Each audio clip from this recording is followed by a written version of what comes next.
ಒಂದೊಂದು ಕಡೆ ಹೊರ್ಮುಜ್ ಜಲಸಂಧಿ ಓಪನ್ ಆಯ್ತಾ ಇಲ್ವಾ ಈ ಪ್ರಶ್ನೆ ಈಗಲೂ ಕೂಡ ಕಾಡ್ತಾ ಇದೆ. ಯಾಕೆ ಅಂತ ಅಂದ್ರೆ ಬಹಳ ಗೊಂದಲ ಇದೆ ಈ ಜಲಸಂಧಿ ಓಪನ್ ಆಗಿದೆಯೋ ಇಲ್ವೋ ಅನ್ನೋ ವಿಚಾರದಲ್ಲಿ. ಹೊರ್ಮುಜ್ ಓಪನ್ ಆಗಿದೆ ಅಂತ ಟ್ರಂಪ್ ಹೇಳ್ತಾ ಇದ್ದಾರೆ.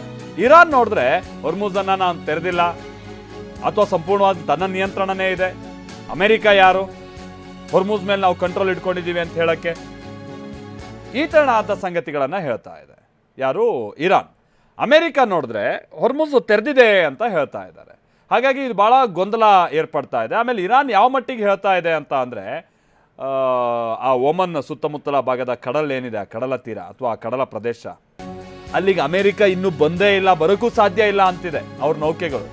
ಡೊನಾಲ್ಡ್ ಟ್ರಂಪ್ಗೆ ಇರಾನ್ ಸಂಸತ್ ಸ್ಪೀಕರ್ ಹೀಗೆ ಟಾಂಗ್ ಕೊಡ್ತಾ ಇದ್ದಾರೆ. ಅಮೆರಿಕ ಅಧ್ಯಕ್ಷ 1 ಗಂಟೆಯಲ್ಲಿ 7 ಹೇಳಿಕೆಯನ್ನ ಕೊಟ್ಟಿದ್ದಾರೆ. ಟ್ರಂಪ್ ನೀಡಿದ ಎಲ್ಲ 7 ಹೇಳಿಕೆಗಳು ಸಂಪೂರ್ಣ ಸುಳ್ಳು. ಹೊರ್ಮುಜ್ ಜಲಸಂಧಿಗೆ ದಿಗ್ಬಂಧನ ಮುಂದುವರಿಯುತ್ತೆ. ಹೊರ್ಮುಜ್ ಜಲಸಂಧಿಯು ಮುಕ್ತ ಆಗಿರೋದಿಲ್ಲ. ಇರಾನ್ ಸಂಸತ್ತಿನ ಸ್ಪೀಕರ್ ಗಾಲಿಬಾಫ್ ಈ ಹೇಳಿಕೆಯನ್ನ ಕೊಡ್ತಿದ್ದಾರೆ. ನಿರ್ಬಂಧತೆ ಮುಂದುವರಿಯುತ್ತೆ ಅಂತಿದ್ದಾರೆ ಇರಾನ್. ಅದಕ್ಕೆ ತಕ್ಕಾಗೆ ಅಲ್ಲಿ ಕೆಲ ಘಟನಾವಳಿಗಳಾಗಿದೆ. ಅದ ನಂತರದಂತಲ್ಲಿ ನಾವು ಹೇಳ್ತಾ ಹೋಗ್ತೀವಿ. ಕೆಲ ಶಿಪ್ಗಳನ್ನೆಲ್ಲ ವಾಪಸ್ ಕಳಿಸಿದ್ದಾರೆ ಭಾರತಕ್ಕೆ ಸಂಬಂಧಪಟ್ಟಾಗಿದ್ದು ಅನ್ನೋದು ಗೊತ್ತಾಗ್ತಾ ಇದೆ. ಹಾಗಾಗಿ ಇಲ್ಲಿ ಅಮೆರಿಕ ಹೇಳ್ತಾ ಇರುವಂಥದ್ದು ಎಲ್ಲವೂ ಕೂಡ ವಾಸ್ತವತೆಯಿಂದ ಕೂಡಿದ್ದಲ್ಲ ಅನ್ನೋದು ಸ್ಪಷ್ಟವಾಗಿ ಗೊತ್ತಾಗ್ತಾ ಇದೆ. ಅದರಲ್ಲೂ ಟ್ರಂಪ್ ತಮ್ಮ ಹೇಳಿಕೆಗಳ ಸಂದರ್ಭದಲ್ಲಿ ನಾವು ಗಮನಿಸ್ತೇವಲ್ಲ, ಅವ್ರು ಹೇಳೋದೊಂದು, ಅಲ್ಲಿ ಆಗಿರೋದೊಂದು, ಮಾಡೋದೊಂದು ಅನ್ನುವಂಥ ವಿಚಾರವಾಗಿ ಅದು ಯಥಾ ಪ್ರಕಾರವಾಗಿ ಅದೇ ಭಾವನೆ ಮುಂದುವರಿಯುವಂಥ ರೀತಿಯಾಗಿದೆ. ಕಾರಣ ಅಂತ ಅಂದರೆ ಇರಾನ್ ಹೆಂಗೆ ಹೇಳ್ತಾ ಇದೆ ಕೇಳಿ. ಇದು ಸೋಷಿಯಲ್ ಮೀಡಿಯಾದಲ್ಲೆಲ್ಲ ಹೊರ್ಮುಜ್ ನಿಯಂತ್ರಣ ಮಾಡೋಕ್ಕಾಗಲ್ಲ. ಸಾಮಾಜಿಕ ಜಾಲತಾಣದಲ್ಲಿ ಹೊರ್ಮುಜ್ ಅನ್ನ ನಿಯಂತ್ರಣ ಮಾಡೋಕ್ಕಾಗಲ್ಲ. ಟ್ರಂಪ್ ಪೋಸ್ಟ್ಗೆ ಇರಾನ್ ಸಂಸತ್ ಸ್ಪೀಕರ್ ತಿರುಗೇಟು ಕೊಟ್ಟಿರೋ ರೀತಿ ಇದು. ಮೊಹಮ್ಮದ್ ಬಘೇರ್ ಗಾಲಿಬಾಫ್ ಹೊರ್ಮುಜ್ ಬಂದ್ ಆಗಿರುತ್ತೋ ಅದು ಓಪನ್ ಆಗಿರುತ್ತೋ ಅದು ನೋಡೋಣ, ಆದ್ರೆ ಸಾಮಾಜಿಕ ಜಾಲತಾಣದಲ್ಲಿ ಅದು ನಿರ್ಧರಿಸಕ್ಕಾಗಲ್ಲ. ಹೊರ್ಮುಜ್ ಬಗ್ಗೆ ಯುದ್ಧ ಭೂಮಿಯಲ್ಲಿ ನಿರ್ಧರಿಸ್ತೀವಿ, ಅದು ಬಿಟ್ಟು ಸೋಷಿಯಲ್ ಮೀಡಿಯಾದಲ್ಲಿ ನಿರ್ಧಾರ ಆಗಲ್ಲ ಅಂತ ಇರಾನ್ ಹೇಳ್ತಾ ಇದೆ. ಅದಕ್ಕೆ ಸಂಬಂಧಪಟ್ಟಾಗೆ ಕೆಲ ಪೋಸ್ಟ್ಗಳನ್ನು ಮಾಡಿರುವಂಥದ್ದನ್ನು ಕೂಡ ನೀವಿಲ್ಲಿ ನೋಡ್ತಾ ಇದ್ದೀರಾ. ಟ್ರಂಪ್ ಹೇಳೋದೇನು, ಹಾಗಾದ್ರೆ ಅಲ್ಲಿ ವಾಸ್ತವದಲ್ಲಿ ಇರೋದೇನು ಅನ್ನುವಂಥ ಪ್ರಶ್ನೆ ಜಗತ್ತಿಗೆ ಈಗ ಕಾಡೋದಕ್ಕೆ ಶುರುವಾಗ್ತಾ ಇದೆ. ಬಟ್ ಟ್ರಂಪ್ ಏನು ಹೇಳಿದ್ರು? ಹೊರ್ಮುಜ್ ಜಲಸಂಧಿ ಸಂಪೂರ್ಣವಾಗಿ ಮುಕ್ತವಾಗಿದೆ, ವ್ಯಾಪಾರ ಮತ್ತು ಪೂರ್ಣ ಮಾರ್ಗಕ್ಕೆ ಹೊರ್ಮುಜ್ ಸಿದ್ಧ ಇದೆ. ಅಮೆರಿಕ ಅಧ್ಯಕ್ಷ ಡೊನಾಲ್ಡ್ ಟ್ರಂಪ್ ಕೊಟ್ಟಿದ್ದಂತ ಹೇಳಿಕೆ. ಹೊರ್ಮುಜ್ ಜಲಸಂಧಿ ಮೇಲಿನ ದಿಗ್ಬಂಧನ ಇರುತ್ತೆ ಅಂತಾನೂ ಕೂಡ ಹೇಳಿದ್ದಾರೆ. ಅಂತ ಅಂದ್ರೆ ಇರಾನ್ಗೆ ಸಂಬಂಧಪಟ್ಟಾಗೆ ಕೆಲ ಪೋರ್ಟ್ಗಳಲ್ಲಿ ವಿಚಾರವಾಗಿ ನಾವು ದಿಗ್ಬಂಧನ ಹಾಕಿದ್ವಲ್ಲ, ಅದು ಮುಂದುವರಿಯುತ್ತೆ.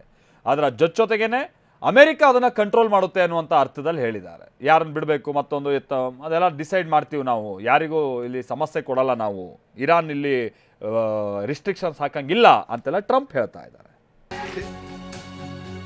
ಅಮೆರಿಕ ಸೇನೆ ಹೊರ್ಮುಜ್ ನಿಯಂತ್ರಣವನ್ನ ಮಾಡ್ತಾ ಇಲ್ಲ ಅಂತ ಇರಾನ್ ನೌಕಾ ಸೇನೆಯ ಕಮಾಂಡರ್ ತಿರುಗೇಟನ್ನ ಕೊಡ್ತಾ ಇದ್ದಾರೆ ಅಮೆರಿಕ ನೌಕೆಗಳು ಒಮನ್ ಸಮುದ್ರಕ್ಕೂ ಎಂಟ್ರಿ ಆಗಿಲ್ಲ.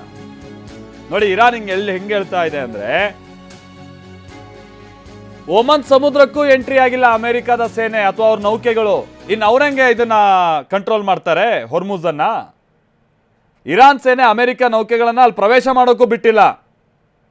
ಹೊರ್ಮುಜ್ ಬಗ್ಗೆ ಟ್ರಂಪ್ ಸುಳ್ಳು ಹೇಳ್ತಿದ್ದಾರೆ. ಸೋಷಿಯಲ್ ಮೀಡಿಯಾದಲ್ಲಿ ಕೊಡೋ ಸ್ಟೇಟ್ಮೆಂಟ್ ಮುಖೇನವಾಗಿ ಹೊರ್ಮುಜ್ ಅನ್ನ ಕಂಟ್ರೋಲ್ ಮಾಡೋಕ್ಕಾಗಲ್ಲ. ಆಮೇಲೆ ಇನ್ನೂ ಮುಂದುವರೆದ ಭಾಗವಾಗಿ ಹೇಳಿದ್ದಾರೆ, 1 ಗಂಟೆಯಲ್ಲಿ ಟ್ರಂಪ್ ಎಷ್ಟು ಹೇಳಿಕೆಗಳನ್ನ ಕೊಟ್ಟಿದ್ದಾರೆ, ಇದರಲ್ಲಿ ಸತ್ಯ ಎಷ್ಟು ಸುಳ್ಳೆಷ್ಟು ಅಂತ ಇರಾನ್ ತನ್ನದೇ ಆದಂಥ ಒಂದು ಲೆಕ್ಕವನ್ನು ಇದೀಗ ಇಡ್ತಾ ಇದೆ. ಕದನ ವಿರಾಮ ಅಂತ್ಯದವರೆಗೆ ಮಾತ್ರ ಹೊರ್ಮುಜ್ ಓಪನ್. ಏಪ್ರಿಲ್ 22ಕ್ಕೆ ಇರಾನ್ ಅಮೆರಿಕ ಕದನ ವಿರಾಮ ಅಂತ್ಯ. ಇರಾನ್ ನಿರ್ಧರಿಸಿದ ಮಾರ್ಗದಲ್ಲಿ ಮಾತ್ರ ಹಡಗುಗಳ ಸಂಚಾರ ಆಗುತ್ತೆ. ಅದು IRGC ಅನುಮತಿಯೊಂದಿಗೆ ಹಡಗುಗಳು ಸಂಚರಿಸಬೇಕು. ಯಾವ ಹಡಗುಗಳು? ನಾಗರಿಕ ಪೂರೈಕೆ ಹಡಗುಗಳು ಮಾತ್ರ. ಅಂದರೆ ಅನಿಲನೋ ಅಥವಾ ಇನ್ನಿತರ ವಸ್ತುಗಳು ಅಥವಾ ಏನು ತೈಲನೋ ಇವುಗಳನ್ನು ತೆಗೆದುಕೊಂಡು ಹೋಗುವಂಥ ಹಡಗುಗಳಿಗೆ ಮಾತ್ರ. ಸೇನಾ ಹಡಗುಗಳಿಗೆಲ್ಲ ಯಾವುದೇ ಅನುಮತಿ ಇಲ್ಲ. ಶಸ್ತ್ರಾಸ್ತ್ರಗಳನ್ನು ತೆಗೆದುಕೊಂಡು ಹೋಗುವಂಥ ಉಪಕರಣಗಳನ್ನು ತೆಗೆದುಕೊಳ್ಳೋ ಹಡಗುಗಳಿಗೆ ನೋ ಎಂಟ್ರಿ. ಹೊರ್ಮುಜ್ ಬಗ್ಗೆ ಡೊನಾಲ್ಡ್ ಟ್ರಂಪ್ ವಿಭಿನ್ನ ಹೇಳಿಕೆ ಕೊಡ್ತಿದ್ದಾರೆ. ಏನು ಹೇಳ್ತಿದ್ದಾರೆ ಡೊನಾಲ್ಡ್ ಟ್ರಂಪ್? ಹೊರ್ಮುಜ್ ಜಲಸಂಧಿ ಸಂಪೂರ್ಣವಾಗಿ ಓಪನ್ ಆಗಿದೆ, ಆದರೆ ನೌಕಾಸೇನೆಯ ದಿಗ್ಬಂಧನ ಮುಂದುವರಿಯುತ್ತೆ. ಜಲಸಂಧಿಯನ್ನ ನಾವು ಯಾವತ್ತೂ ಮುಚ್ಚಲ್ಲ ಅಂತ ನಮ್ಗೆ ಇರಾನ್ ಹೇಳಿದೆ ಅಂತ ಟ್ರಂಪ್ ಹೇಳ್ತಿದ್ದಾರೆ. ಹೊರ್ಮುಜ್ ಅನ್ನ ಅಸ್ತ್ರವಾಗಿ ಬಳಸಲ್ಲ ಅಂತ ಒಪ್ಕೊಂಡಿದೆ ಇರಾನ್ ಅಂತ ಟ್ರಂಪ್ ಹೇಳ್ತಿದ್ದಾರೆ. ಬಟ್ ಇರಾನ್ ಹೇಳ್ತಿರೋದೇನು? ಸ್ವಲ್ಪ ಹೊತ್ತಿನ ಮುಂಚೆ ನೀವು ನೋಡಿದ್ರೆ ಅಂದ್ರೆ ಇವರಿಬ್ಬರ ಸ್ಟೇಟ್ಮೆಂಟ್ಸ್ ಅಲ್ಲಿ ಹೇಗೆ ಭಿನ್ನತೆ ಇದೆ ಅನ್ನೋದನ್ನ ನಾವು 1 by 1 ನಿಮಗೆ ತೋರಿಸ್ತಾ ಇದ್ದೀವಿ. ಟ್ರಂಪ್ ಹೇಳಿರೋದೊಂದು, ಇರಾನ್ ಹೇಳಿರೋದೊಂದು, ವಾಸ್ತವತೆ ಮತ್ತೊಂದು.